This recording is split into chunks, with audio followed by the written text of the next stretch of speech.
Salut, c'est Trado, je suis content de vous retrouver pour la mise à jour de l'indice parisien. Au programme de la vidéo du jour, l'analyse technique du CAC 40, la mise au point sur les trades possibles, les perspectives, les news qui ont émaillé l'actualité. Je vous retrouve de votre côté.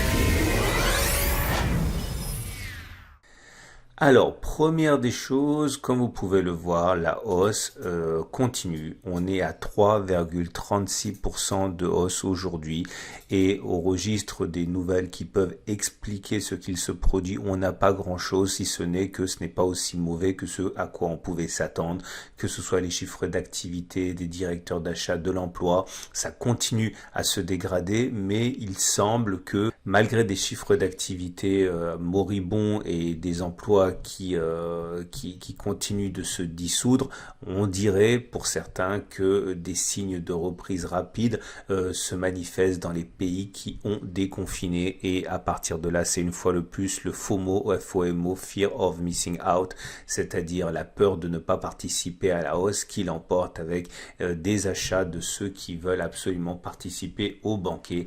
Et comme vous pouvez le voir, la résistance mineure des 4946, 4963. Alors on m'a demandé à plusieurs reprises d'où venait cette résistance mineure qui n'apparaît pas sur le graphe a priori à court terme. C'est vrai, elle était assez ancienne. En fait, il fallait remonter plusieurs mois en arrière. C'était ici une zone en février 2019 de support qui a donc été cassée ici et qui avait donc théoriquement également changé de polarité en devenant résistance, une résistance mineure. Et bon, ça, elle a fait long feu quand même, cette résistance. Elle a explosé dès le premier impact. La prochaine difficulté, elle est là, ce sont les 5171, 5152, zone de résistance qui est due au fait que c'était un support qui a été cassé et qui a donc changé de polarité en devenant résistance. Mais toute cette zone de gap des 4930, 5117 est une nasse, un piège pour les haussiers, puisque les traders aiment bien shorter les gaps et à partir de là, on n'a aucun signal clair d'attaque baissière, mais c'est une zone 4935 1117 qui est une zone assez dangereuse pour les haussiers. Alors, j'ai oublié d'en parler dans la vidéo, mais j'en avais parlé dans le texte.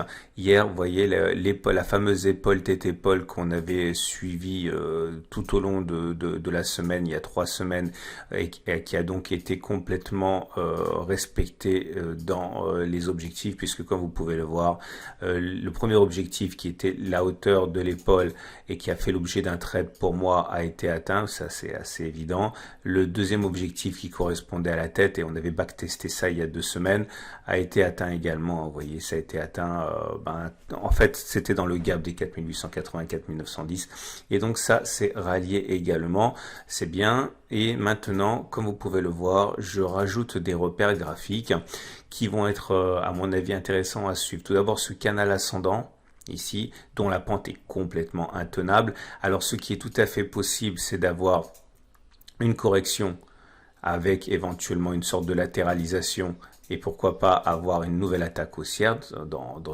l'esprit de drapeau. Maintenant, ce que je pense possible également, sans qu'il s'agisse d'un pronostic, mais je pense que c'est envisageable, c'est une accélération haussière qui casserait le canal par le haut, et là, à mon avis, la baisse serait beaucoup plus conséquente. On verra, ça sera absolument passionnant à suivre dès demain.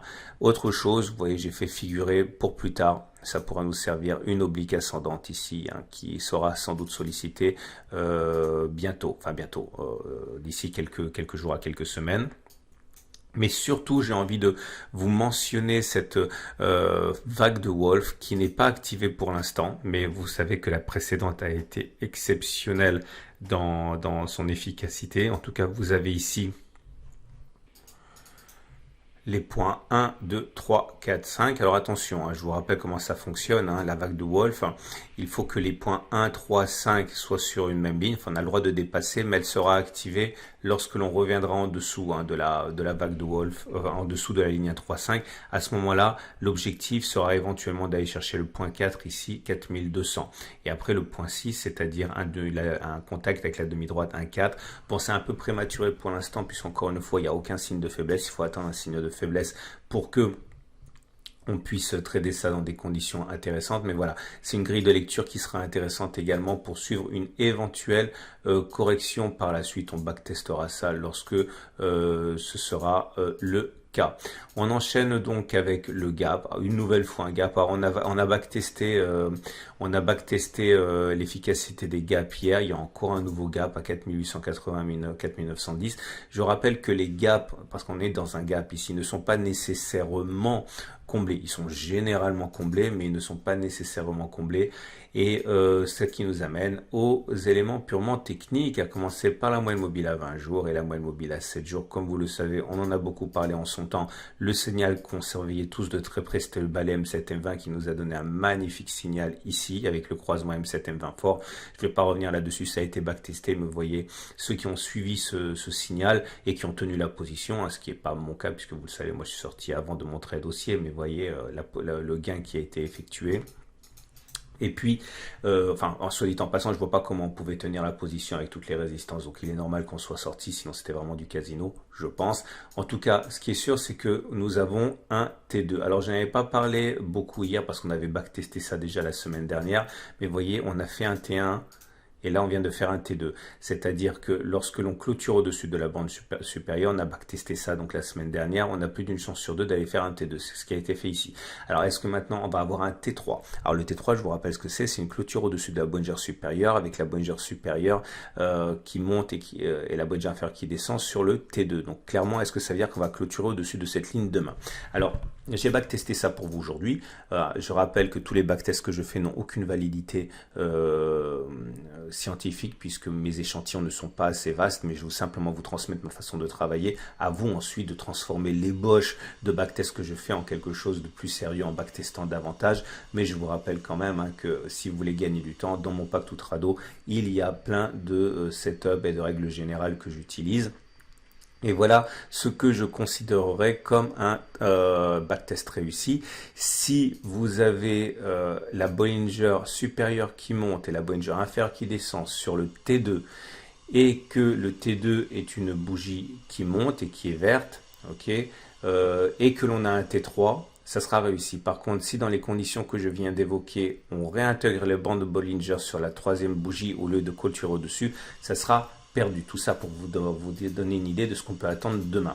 Alors voilà, c'est parti. Ça va être assez long parce que c'est relativement rare parce que mes conditions sont assez restrictives. Ah oui, alors, pareil, j'ai eu un message sympathique sur la chaîne YouTube qui me dit mais pourquoi tu rajoutes pas plus de conditions pour être plus proche de l'arrêté? Parce que tout simplement on s'arrête où avec les conditions? Si par exemple on veut vraiment coller au maximum à la situation et backtester au mieux en faisant 3, 4, 5, 6, 7 conditions, ben vous n'avez pas un échantillon qui est suffisamment important pour être significatif.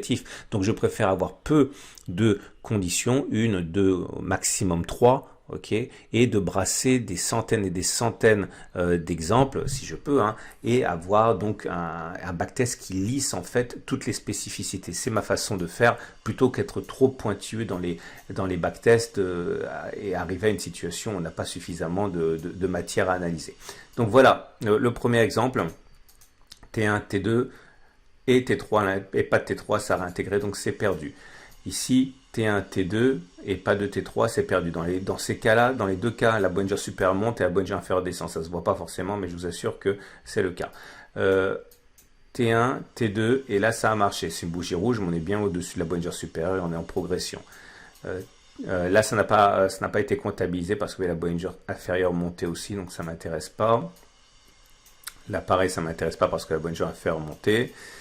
Ça nous amène à l'exemple suivant ici.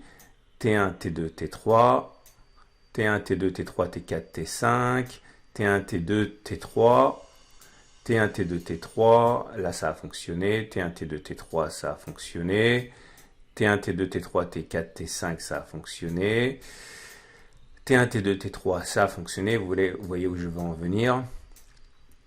T1, T2, T3, ça a fonctionné. T1, T2, T3, bon, bref, je suis remonté 20 occurrences en arrière et on arrive à 14 fois où on a eu un T3 et 6 fois où on n'a pas eu de T3.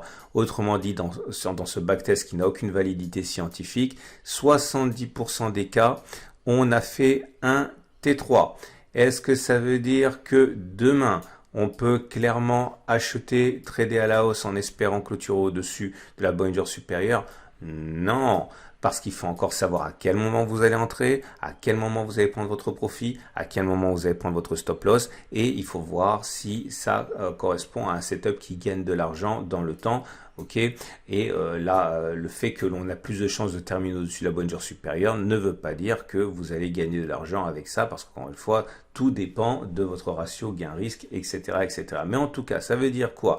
Ça veut dire que spéculer à la baisse dès maintenant, sur le fait qu'on a une grosse bougie de hausse à 3,36%, c'est plus de l'incantation que de l'analyse technique, il faut le savoir. Ce qui nous amène donc aux autres éléments purement techniques. En l'occurrence, je vous présente les autres, l'OBV. Regardez.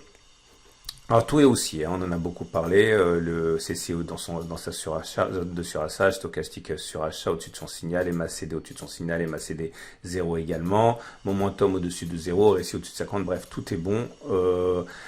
Il n'y a pas de divergence baissière notable et l'OBV accompagne le mouvement. C'est-à-dire que si on met en relation les volumes avec la progression, on voit qu'il n'y a pas de divergence baissière. L'OBV monte pendant que les cours montent, donc il n'y a pas d'alerte. Est-ce que ça veut dire que ça va monter demain et que ça ne va pas baisser? Non, mais en tout cas, on ne peut pas dire qu'il est dans une situation tendue. Maintenant, n'importe quoi peut arriver, n'importe quand, évidemment.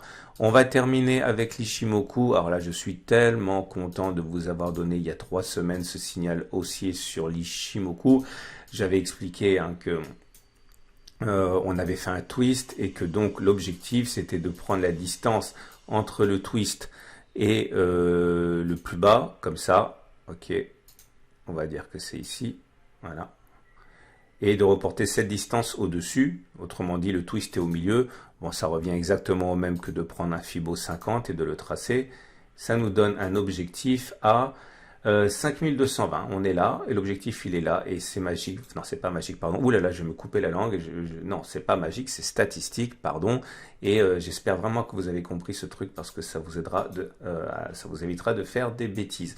Merci pour votre patience, merci pour vos gentils messages, je rebats un petit peu le message. Alors, si vous voulez me donner un coup de main et remercier éventuellement le travail que je vous propose, rien de plus simple, vous allez sur mon site, ok, vous allez sur la vidéo, quand vous envoyez la lecture, vous allez pouvoir cliquer sur YouTube. Quand vous cliquez sur YouTube, vous allez arriver sur le site ici.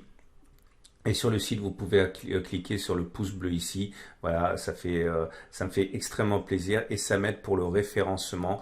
Certains s'étonnent que mes vidéos ne soient pas davantage vues que celles qu'actuellement. Bah, écoutez, merci déjà pour cette pensée très élogieuse. Mais il est vrai que ça s'améliorera significativement si mes vidéos sont proposées par le robot, et elles seront proposées davantage par le robot YouTube si il y a un ratio de pouces bleus qui est impressionnant par rapport aux autres vidéos. Donc encore merci pour ce coup de pouce si vous voulez me le fournir. Voilà, à demain pour la mise à jour.